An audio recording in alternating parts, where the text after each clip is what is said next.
कश्मीर के पहलगाम में हुए आतंकी हमले के बाद देश भर में पाकिस्तान के खिलाफ कड़ी प्रतिक्रिया देखने को मिल रही है। इस हमले में 26 लोगों की जान चली गई, जिसमें कर्नाटक के 2 लोग भी शामिल थे। इस हमले को लेकर हर कोई अपने अपने तरीके से प्रतिक्रिया दे रहा है। वहीं कर्नाटक के मुख्यमंत्री सिद्धरमैया का बयान इस समय चर्चा का विषय बन गया है। उन्होंने कहा कि हमें पाकिस्तान के साथ युद्ध की कोई जरूरत नहीं है। युद्ध आखिरी विकल्प होना चाहिए और हमें अपनी सुरक्षा को मजबूत करने पर ध्यान देना चाहिए। सिद्धरमैया के इस बयान का वीडियो पाकिस्तान के सोशल मीडिया पर खूब वायरल हो रहा है। इस बयान को लेकर भाजपा और विपक्ष दोनों ने ही उन्हें घेरना शुरू कर दिया है। भाजपा नेता आर अशोक ने सिद्धरमैया को पाकिस्तान रत्न कहकर उनका मजाक उड़ाया। उन्होंने सिद्धरमैया को पाकिस्तान की कठपुतली तक कह डाला।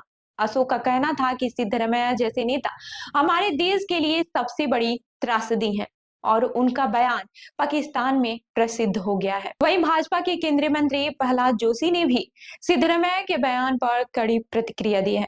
उन्होंने कहा कि पूरी दुनिया इस आतंकवादी हमले की निंदा कर रही है, लेकिन कांग्रेस के नेता बिना पूरी जानकारी के ऐसे बयान दे रहे हैं। जोशी ने कहा कि सिद्धरमैया का बयान न केवल निंदनीय है, बल्कि यह देश के लिए शर्मनाक भी है। उन्होंने कहा कि भारत को आतंकवादियों को सबक सिखाना चाहिए, न कि अपनी सुरक्षा को मजबूत करने के नाम पर केवल बचाव की नीति अपनानी चाहिए। सिद्धरमैया ने अपनी प्रतिक्रिया में कहा कि उनका बयान युद्ध के पक्ष में नहीं था। उन्होंने बताया कि युद्ध एक आखिरी उपाय होना चाहिए, पहले सभी अन्य विकल्पों को आजमाना चाहिए और अगर फिर भी समस्या न हो तब ही युद्ध का सहारा लिया जाना चाहिए। उन्होंने यह भी कहा कि केंद्र सरकार ने सर्वदलीय बैठक में माना था कि पहलगाम में पाकिस्तान समर्थित आतंकवादी हमले के पीछे खुफिया जानकारी और सुरक्षा व्यवस्था की विफलता थी। सिद्धरमैया का कहना था कि केंद्र सरकार को पहले इस खामी को सुधारने की जरूरत है, ताकि भविष्य में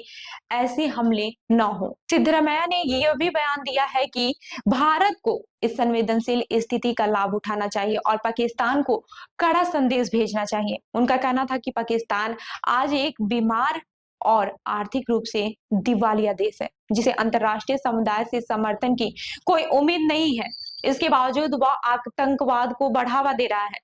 सिद्धरमैया ने पाकिस्तान के खिलाफ कुछ कूटनीतिक कदमों का स्वागत किया और कहा कि भारत को और भी सख्त कदम उठाने चाहिए। वहीं इस पूरे विवाद में भाजपा और कांग्रेस के बीच एक बड़ी खींचातान देखी जा रही है। भाजपा का कहना है कि इस समय देश को एकजुट होने की जरूरत है और कोई भी बयान जो युद्ध के खिलाफ हो वह देश हित में नहीं है। वहीं कांग्रेस का कहना है कि युद्ध से पहले सभी विकल्पों पर विचार करना चाहिए। सिद्धरमैया के बयान ने एक बार यह फिर से साबित कर दिया है कि देश के आंतरिक मुद्दों पर राजनीतिक दलों के बीच मतभेद है।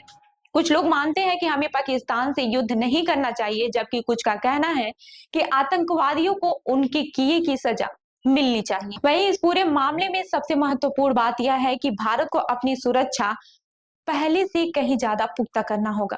चाहे हम युद्ध की बात करें या ना करें, हमारी सीमाएं सुरक्षित रहनी चाहिए और आतंकवाद से निपटने के लिए ठोस कदम उठाए जाने चाहिए। अब सवाल यह उठता है कि क्या भारत को पाकिस्तान के खिलाफ और भी सख्त कदम उठाने चाहिए या हमें शांतिपूर्ण कूटनीति अपनानी चाहिए। इस सवाल का जवाब समय ही देगा, लेकिन इतना तो तय है कि इस मुद्दे पर देश में बहुत बड़ी बहस छिड़ी हुई है। तो इस खबर पर आपकी क्या राय है, हमें जरूर बताएं और ऐसी ही अन्य खबरों के लिए हमारे चैनल को लाइक करें, शेयर करें और सब्सक्राइब करना न भूलें। मिलते हैं अगली खबर में, तब तक के लिए देखते रहिए लखनऊ सुपरफास्ट न्यूज। धन्यवाद।